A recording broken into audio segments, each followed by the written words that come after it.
ومن الناس من يشتري لهو الحديث ليضل عن سبيل الله بغير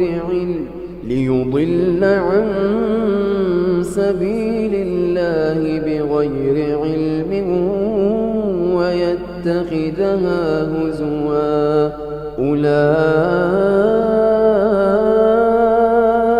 لهم عذاب مهين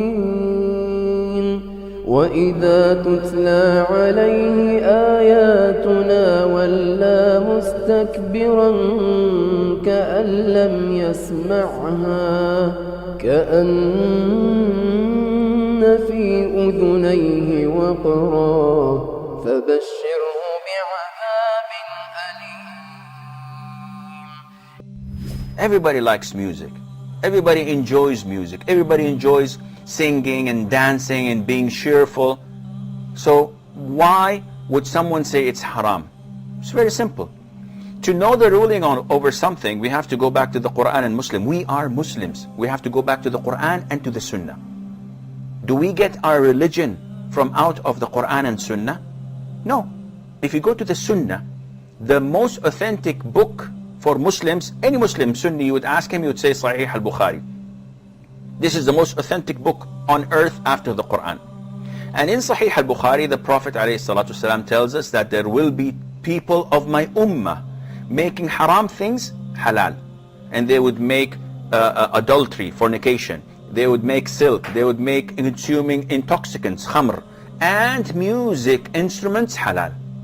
4 things. The Prophet ﷺ told us that there will come people who would make these haram things halal. So the Prophet is the one who told us that music is haram. And the evidence behind it is overwhelming. There is no scholar on earth, Muslim scholar, that allows you to listen to Beyonce and Madonna and Michael Jackson and those. That is completely out because, number one, it's dirty, it's filthy, the lyrics are horrible, terrible. They encourage you to move your body and to shake your thing, as they say. May Allah forgive us, really. You move your body, you are sexually hyped up. So it's a dirty industry. Ask those who are in it. It's filthy. When you hear about music, you hear about how to attract the opposite sex, and it's all about love and all about, your emotions. And so at home you're not happy. When you go to work, you see someone you're working with and you're busy thinking, ooh, the music fits exactly here, and so on. Things are happening. People are tampering with our minds. The power that music has on humans' mind has been well documented for thousands of years. Hundreds of scientific studies have proven that music can have a profound effect on human emotions, sensory perceptions, and behavior. In 1839, Heinrich Wilhelm Doof made a fascinating audio discovery when he uncovered this strange phenomenon of binaural beats, which are special frequencies within music that affect how brainwaves behave and consequently our mood. A more recent study in 2012 by psychologist Annette Schirmer uncovered that our perception of the external world can be directly affected by musical rhythm, because our brainwaves become in sync with auditory beats. What's most intriguing about this study is that Schirmer realized that when people move in synchrony, they are more likely to perceive the world in synchrony. This means that our mental process can be altered simply by using music to manipulate brainwave oscillations.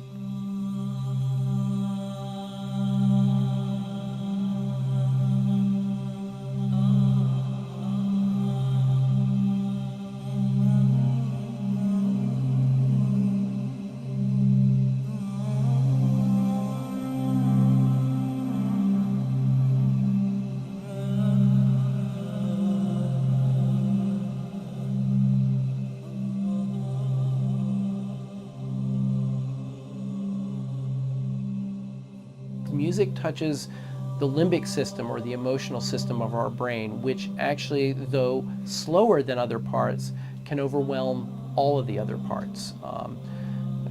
Think about how we lose our mind when we fall in love. And we literally do, because of the power of the emotion. That being said, the music system has been very unresponsive even to industry-applied ratings. All that they had been willing to do was to put parental advisory on the outside of CDs. They would not print lyrics in a visible place. This is complicated by the fact that the Federal Communication Commission has strict limits on what can be broadcast over the air. And historically, the way popular music has been sold is through airplay.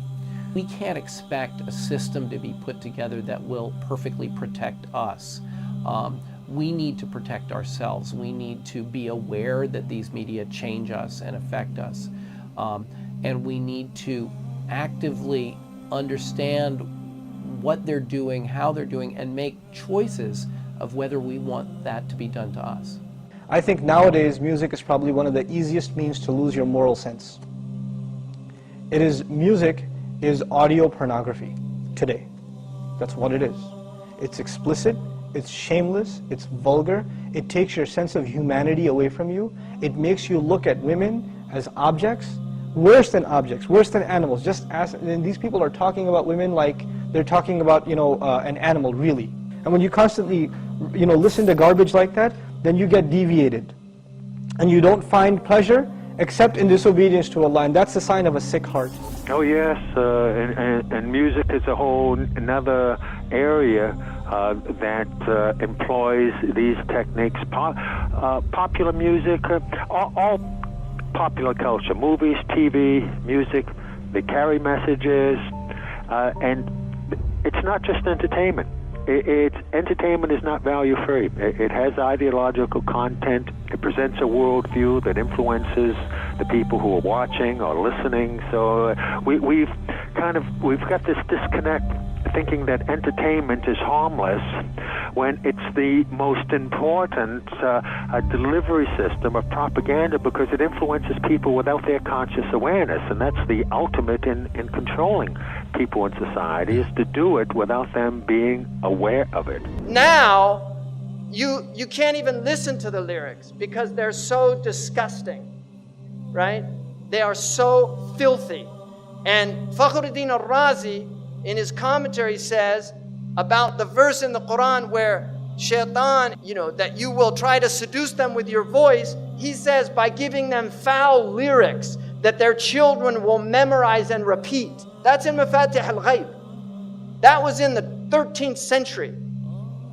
So what are we doing now? This is the khutuwat of shaitan. He's taken people by degrees. 2.5 hours per day for teenagers in the United States listening to music. 2.5 hours per day. 1 in 3 popular songs now contain explicit references. The number of times an adolescent is exposed to explicit substance references, 35 per hour. They're listening to 2.5 hours a day, 35 per hour, 84 per day, 591 per week, being told about alcohol and drugs in these lyrics. These are the khutuwat of shaitan. 30,700 a year.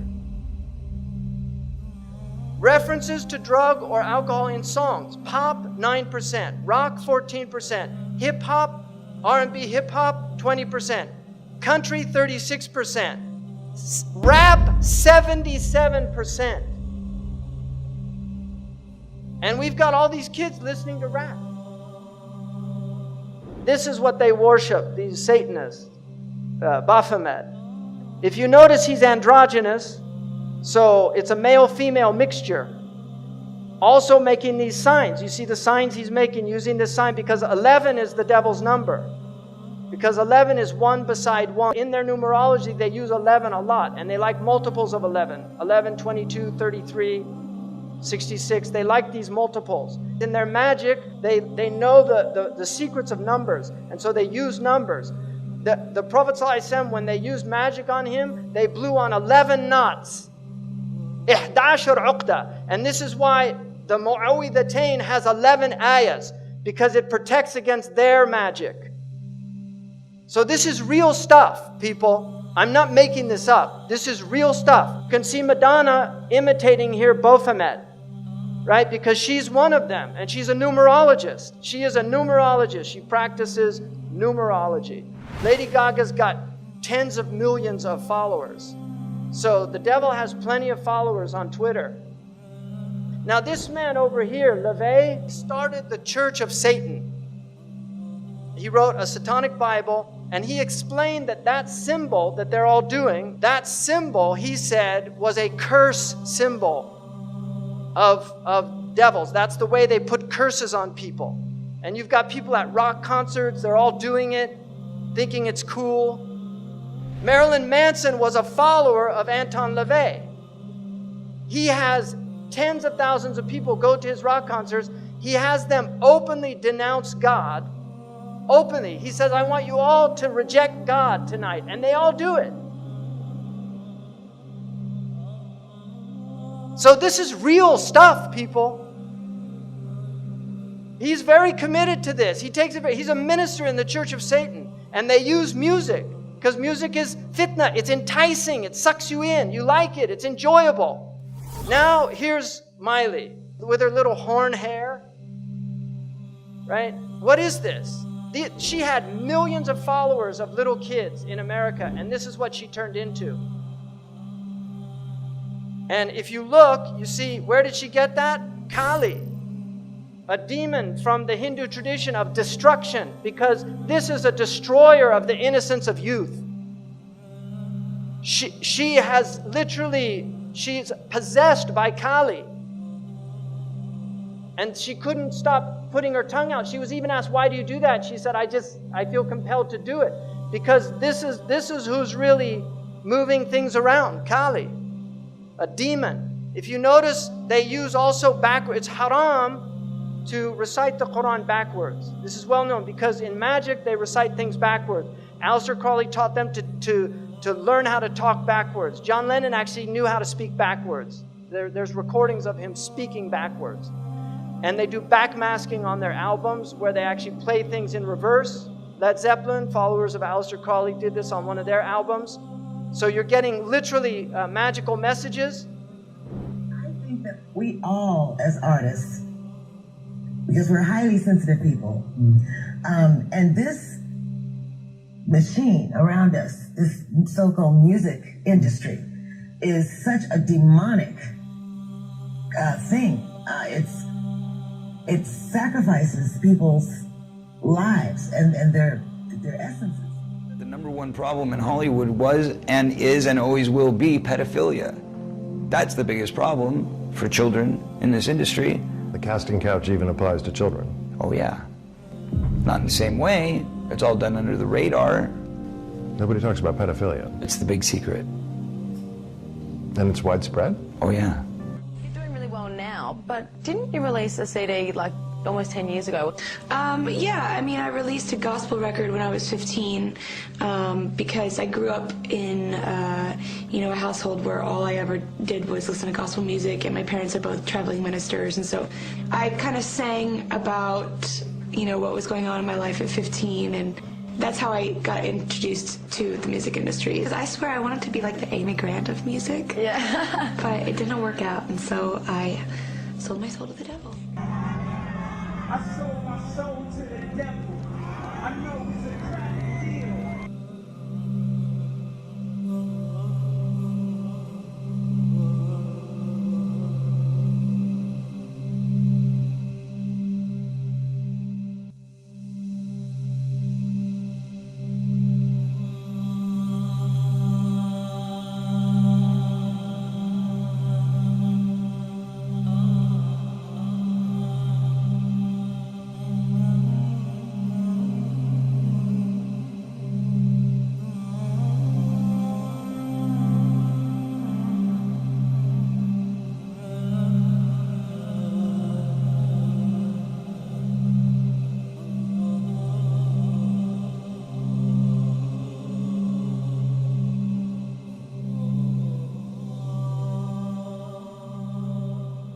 Yeah, I believe in the Illuminati. There is a certain level that you get at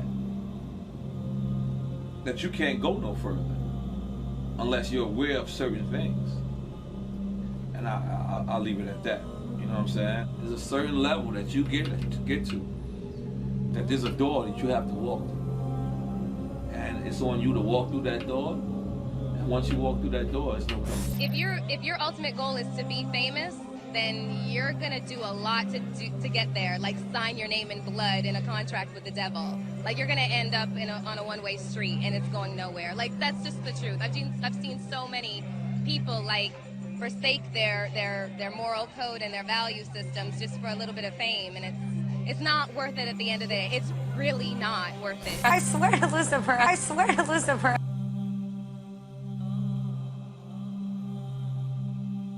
We're seeing a society that not only has a lot more people of lower IQ, but a lot fewer people of higher IQ. In other words, a dumbing down, a chemical dumbing down of society. So everyone's sort of mediocre. That leaves them dependent on government because they can't excel. We have these people of lower IQ who are totally dependent. Then we have this mass of people who are going to believe anything they're told because they can't really think clearly. And very few people of very high IQ who have good cognitive function who can figure this all out. And that's what they want. So, you know, you can kind of piece it together as to why they are so insistent in spending so many hundreds of millions of dollars of propaganda money to dumb down society. Now you see in the West, people listen to music all the time. They're always plugged in. They get in their car, they turn on the music.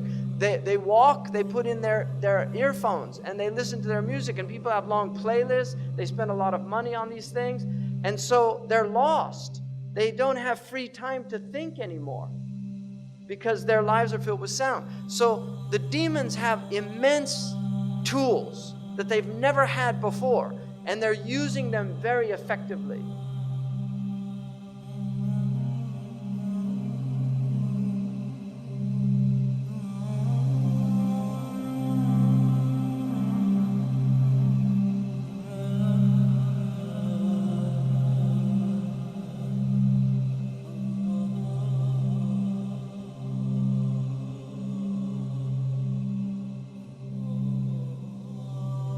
يعزف على رؤوسهم بالمعازف.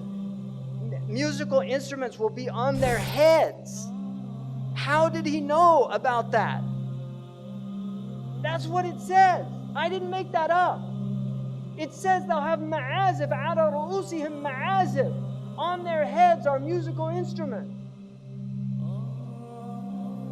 Who would have known what that meant at the time of our Prophet ﷺ? But now we see it, all these people everywhere. Your mind is filled with their thoughts. You're not even yourself anymore. You're listening to Rihanna or Madonna or Haifa Wahbi or whoever the latest fashionable singer is. أعوذ بالله من الشيطان الرجيم. اللهم بلغ. اللهم بلغ. اللهم بلغ.